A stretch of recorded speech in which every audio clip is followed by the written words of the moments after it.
ṣe fake alert fún obìnrin ẹgbẹ́ ó ní ọjà tí ẹ tó ń tà ìyá oní bone straight ìyá oní woman hair ìsọnù ẹ sì bẹ̀rù Ọlọ́run ọba ẹ sì lọ tí jókòó tí ó kò yín nìkan nù sáré ìwọ create kí ló ṣẹlẹ̀ ó dẹ̀ fẹ́ dá obìnrin ẹgbẹ́ ó fẹ́ dá dùbúlẹ̀ ó fẹ́ dá jókòó ó ti ẹ bẹ̀rù àti bọ̀tán ó bẹ̀rù jókòó tí ó kù wọ́n nìkan nù sáré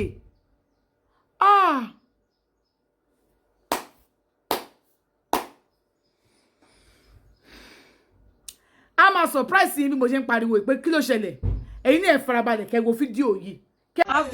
owó yẹn yìí ò ṣe máa dá owó yẹn padà. láì ẹ̀ ń wáìnì mi pẹ̀lú ẹ má bẹ̀rù bẹ́ẹ̀ gbà. ṣe ẹ̀yin náà mọ̀ pé ẹ̀ ń wáìnì mi ṣá. You duped me of 698,000 naira. Oh my God. And I figured out myself. It was a pity má bínú. Àbí mi ò bínú o. Ṣùgbọ́n àwọn tó máa bá a ṣẹ̀ṣẹ̀ máa ṣẹ̀ṣẹ̀ Ọlọ́run. No, tó kọ́ lè ní owó yẹn sí o. Àwọn tó máa bá wa ṣẹ́tù ẹ̀. Wọ́n máa ṣẹ́tù ẹ̀. Ẹ lè ní fún o bóyá fẹ́ send you. See, I did not take you like normal customer. Normal customer lè bá mi dánrú ẹ̀wò. Èmi náà ṣe ti ní ju gbogbo yẹn lọ. I buy from you, I pay, I refer you to my friends. Do you understand? Tó bá sọ fún mi pé àlọ́ sí Adé kẹ́ sanwó fún àrẹ́dà wọn tó àmì. Àná yára ẹ̀ pààkì fún wọn. Even if I'm busy. Do you understand? Ẹlòmíì wọn arajà ṣọ́ọ̀bù owó ò tí wọlé wọ̀ bí ẹ̀dá kò tẹ̀ta. Wà á dúró tí mo fi máa rówó yẹn ni. Oh, bá máa rajà lọ́wọ́ mi multiple times. Mi lọ́la tiẹ̀ mi rí ni. Because say the 170K lánàá ni. For me to have bent my rules for you, I feel like we've been more than just business partners. Ẹbí kì í má bínú àbí. Or customers. Accept pé ṣé àbẹ́ accept. Ẹ sọ̀rọ̀ mi tí máa pariwo mi ẹ ṣé àbí. Kí la fẹ́ ṣe báyìí? Gbogbo owó tẹ ti ṣe fake alert fún mi. Ṣé ẹ máa sanwó mi báyìí lẹ́ẹ̀kan náà ni? Máa bá kángárángá mi lọ. Àbí kí n tẹ̀sí Asọ́dẹ ńlá. Ó lè fi hàn yín máa ṣí lẹ́yọ̀ kọ̀ọ̀kan máa fi déètì sí. Ẹ sọ̀rọ̀ tí màá rí ọjà lórí yín o. Mi ò ní sùúrù tó gbogbo lẹ́wù yẹn o. Mo mọ̀ nǹkan tó yẹ kí n ṣe àwọn bọ́ìsì tí mo kó síta tí bá ní kọ́ bá mi rí gbogbo nǹkan tó wà nígbà ẹ lè mú mi o. Mo ń sọ o. Máa fi bó ṣe ti ń ṣe giveaway o. Ẹ fi ṣe giveaway yẹn gan ló dá.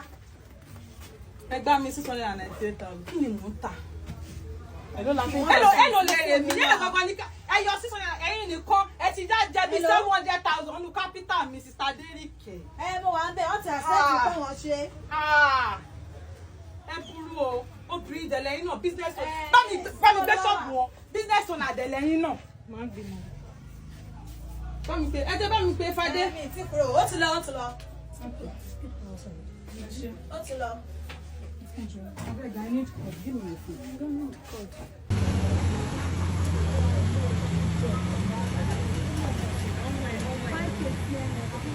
Ẹ wá wò bóyá èpè ní kí wọ́n fẹ́ ọmọbìnrin yìí àbí àdúrà ni ó yẹ wò. You did not deem it fit for one day in the space of 7 months. Láti repent. Just one day. Kò tẹ̀ wá rà lẹ́nu kò sanwó kò rà lọ́la kò ṣe fẹ́ kàlá kò sanwó. If it had been that phone yẹn wà lọ́wọ́ ẹ̀ lẹ́ni lọ́wọ́ wọn lẹ́ni, she would have sent it to her. Mommy, 170,000. before now. Ká ní pé fóònù yẹn ti You wà claim to lọ́wọ́ have mi. sent it. Mo lè ní A tún wà lọ́nà à ń bọ̀ bí my sir. Wọ́n fẹ́ ra gadget kan lẹ́ni. Òun làṣírí wọn fi tú o. Ọlọ́run ṣòwò yẹn Àtún lánàá. gbogbo bàtà fi béèrè pé ẹni ẹ ti send owó yìí wọ́n ní yes. A ti ń wo back statement láti à ń wo. Ṣé wọ́n mọ̀ tí mo ti notice gan before October yẹn? Bí kọ́rẹ́ ọjà 15,000 lẹ́nu. Ó lè dídí sọ 15,000 yẹn 11,000 first. Ó ti ní àwọn screenshot yẹn. Tó bá máa rajà lọ́la, wọ́n lè rajà 15,000. Wọ́n máa send that same screenshot sí mi. Mo ṣe send screenshot máa ń ṣe dé. Obìnrin dẹ̀jọ́ ní gbogbo wa ló ń tajà. Èló ni mo fi tajà nínú ọ̀run nínú òjò. Azan. Owó yẹn yìí ò ṣe máa dá owó yẹn padà. Ẹ káàbọ̀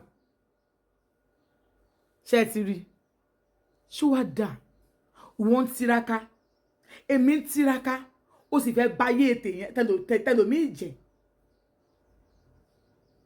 ọwọ́ ti sọ ayé ìdí pé